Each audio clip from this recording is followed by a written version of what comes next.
Inspector था जिसने अपने डीपीओ से कोई रिक्वेस्ट की कि सर फलां डीपीओ के अंडर मुझे लगा दीजिए, उसकी और मेरी मैचिंग होती है, हम इकट्ठे काम करेंगे, बेहतर अंदाज से काम करेंगे।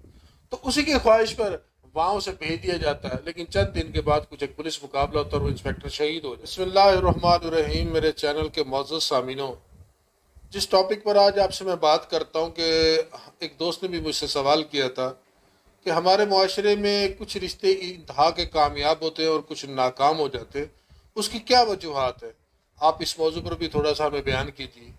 तो उसकी मेन वजह ये होती है कि पर्सनैलिटी जो होती है ना वो मैच नहीं करती। मिसाल के तौर पर अब आप पानी और तेल को मिक्स करना चाहें तो वो मिक्स नहीं होती, चीनी जो होती है वो पानी में मिक्स हो जाती क्योंकि उससे मैच कर जाती। इसी तरह इंसान की पर्सनैलिटीज़ होती हैं, जहाँ पर्सनैलिटीज़ मैच हो जाती हैं हमारे इश्तहा जो होते हैं वो इंतहा पर पहुँच जाते हैं, और जहाँ ये मैचिंग नहीं होती वहाँ बिगाड़ पैदा हो जाता है। तो बाद दफ़ा हमारे यहाँ जो है ना जी, वो रिश्तों की मैचिंग इस अंदाज से भी नहीं होती कि हमारे जो यहाँ जो रिश्ते तय किए जाते हैं ना, तो उसमें एक लालच भी सामने आ जाती है। मिसाल के तौर पर एक छोटी सी सोने की अंगूठी जो होती है ना, वो रिश्ते तय करते वक्त मुतासर करने के लिए काफ़ी होती है। जब वो लालच का पर्दा आपकी आंख से हटता है तो फिर वो खामियां, वो बुराइयां जब सामने आती हैं तो ये भी एक वजह बनती है नाकामी की। याद रखिएगा, एक आपका निज़ाम चल रहा होता है, एक कुदरत का निज़ाम भी चल रहा होता है, जो कुदरत फैसले कर रही होती है। इंसान की अपनी एक पर्सनैलिटी होती है ना। मिसाल के तौर पर आपने एक मकनातीस देखा होगा, उसे किसी जगह भी आप रख दें, उसका अपना एक मैग्नेट फील्ड होता है, उसके जरिए से जो है उसे अट्रैक्ट करता है, हर चीज़ों को अपनी तरफ लेके आता है। इसी तरह इंसान की पर्सनैलिटी है। तो इंसान की पर्सनैलिटी में भी जो है ना कुछ लोग ऐसे होते हैं जो आपको मिलते हैं। मिसाल के तौर पर कुछ लोग ऐसे मिलते हैं जिनसे आप बात करना पसंद करते हैं, उनसे मिलना पसंद करते हैं। बाद लोगों की कैफियत तो ये होती है कि दिल करता कि जो है ना अपनी टांग के नीचे रख के इनकी गर्दन ही मरोड़ दे। और बाद लोगों के साथ आपकी इंतहा की मोहब्बत बढ़ जाती है। तो ये तो आपकी अपने की पर्सनैलिटी की अट्रैक्शन है। इसके साथ एक कुदरत का निज़ाम भी आपके साथ चलता है। मिसाल के तौर पर छोटी सी दो मिसालों से आपको ये बात समझाऊंगा। एक इंस्पेक्टर था जिसने अपने डीपीओ से कोई रिक्वेस्ट की कि सर फलां डीपीओ के अंडर मुझे लगा दीजिए, उसकी और मेरी मैचिंग होती है, हम इकट्ठे काम करेंगे, बेहतर अंदाज से काम करेंगे। तो उसी की ख्वाहिश पर वहां उसे भेज दिया जाता है, लेकिन चंद दिन के बाद कुछ एक पुलिस मुकाबला होता है और वो इंस्पेक्टर शहीद हो जाता है। तो ये कुदरत का निज़ाम था, कुदरत उसे वहां ले जाना चाहती थी, उसकी शायद मौत इस अंदाज से लिखी थी। दूसरी मिसाल आपको मैं यूं देता हूँ कि इसी तरह एक कपड़े की मार्केट थी, वहां एक ऐसा कपड़ा पड़ा था जो बिक नहीं रहा था।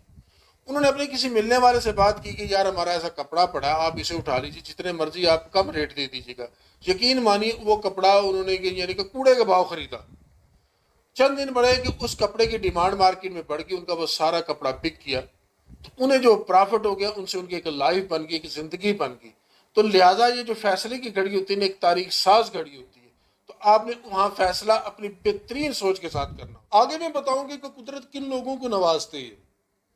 फैसला करते वक्त अल्लाह रब्बुल इज्जत से जरूर दुआ करनी है कि वो मालिक कायनात की सबसे ताकतवर हस्ती जो है अल्लाह है, वही आपके लिए बेहतर जो समझता है। बाद दफा हदीस कुदसी का एक मफहूम है, बहुत सारी ऐसी चीज़ें होती हैं जिन्हें तुम अपने आप में बेहतर समझते हो, लेकिन अल्लाह उसे बेहतर जानता है कि आपको देनी है कि नहीं देनी। नाशुक्र नहीं बनना। अल्लाह रब्बुल इज्जत ने जितनी आपको नेमतें दी है ना, उसकी शुक्रगुजारी में रहना। नाशुक्र इंसान जो होता है ना अपना बेड़ा गर्क कर लेता है, और जो शुक्रगुजार होता है ना वो अपनी रिस्क को मजीद बढ़ा लेता है। इंसान सारी ज़िंदगी अगर नेगेटिव सोच में रहेगा, नेगेटिव बातें करेगा ना, तो यकीन बनेगा वो नेगेटिविटी को अट्रैक्ट करता है। फिर वो कायनात की जितनी नेगेटिव चीज़ें होती हैं उसके साथ जुड़ना शुरू हो जाती है। अगर इंसान शुक्रगुजार होगा, शुक्र अदा करेगा, तो कायनात की पॉजिटिव चीज़ें जो है ना उसकी तरफ खींची चली आती हैं, उसके और इसको बढ़ा देती हैं। इसे भी आपको एक मैं मिसाल से समझाना चाहूँगा। मूसा अलैहिस्सलाम के दौर का एक सच्चा वाक़या है। मूसा अलैहिस्सलाम एक दफ़ा चले जा रहे तो एक शख्स ने उनसे सवाल किया, मूसा अलैहिस्सलाम आप कहाँ जा रहे हैं? उन्होंने कहा कोह तूर पर जा रहा हूँ अल्लाह रब्बुल इज़्ज़त से हम कलाम होने के लिए।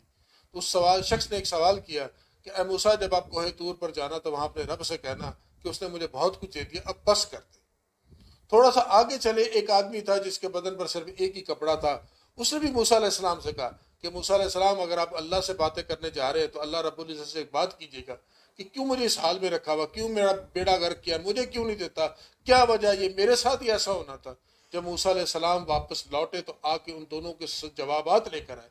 तो पहले शख्स ने जो कहा था ना कि जो है ना जी मूसा अलैहिस्सलाम, अल्लाह मुझे इतना नवाज रहा, उसे कह रहे बस कर दे। उसे कहा कि मेरे अल्लाह ने जवाब दिया कि तुम शुक्र अदा करना बंद कर दो, और दूसरे से कहा कि तुम शुक्र अदा करना शुरू कर दो। तो पहले ने कहा कि ए मूसा, मैं उस रब का शुक्र क्यों ना अदा करूं, कितना कुछ तो उसने मुझे नवाज दिया। जब दूसरे से बात की तो उसने आगे से फिर यही जवाब दिया, और मेरे को है कि जेड़ा मैं शुक्र अदा करा। हवा चली उसके बदन से, वो कपड़ा भी उड़ गया। तो ये होता है वो कुदरत का निज़ाम। जब आप इस हालत में होते हैं तो फिर रब्बे कायनात जो उसकी कुव्वतें होती हैं ना, वो भी आपकी मददगार नहीं बनती। तो पहली बात ये कहता हूं कि इंसान का काम जो होता है ना, वो कोशिश करना होता है। बड़े बड़े सूफिया कराम ने भी ये बात आपसे कही होगी, उन्होंने अपनी शायरी में अंदाज कहा है कि माली दा कम पानी देना, मालिक दा कम फल फूल लाना, लावे या ना लावे हो। इंसान के बस में सिर्फ कोशिश होती है। इंसान इससे बढ़कर कुछ भी नहीं कर सकता। अपनी जिंदगी में खैर को जरूर जोड़े। कुछ नहीं होता ना आपसे, ऐसा करे अपनी छत पर पानी का कोई बर्तन भर के रख दे, कोई थोड़ा सा बाजरा डाल दे। जब अल्लाह की मखलूक आके उसे खाएगी पिएगी, ये खैर आपसे जुड़ना शुरू हो जाएगी। दुनिया का कोई कैलकुलेटर आप उठा के देख लीजिए, जब आप देंगे बांटेंगे तकसीम करेंगे ना, वो कहता कि कमी होती है।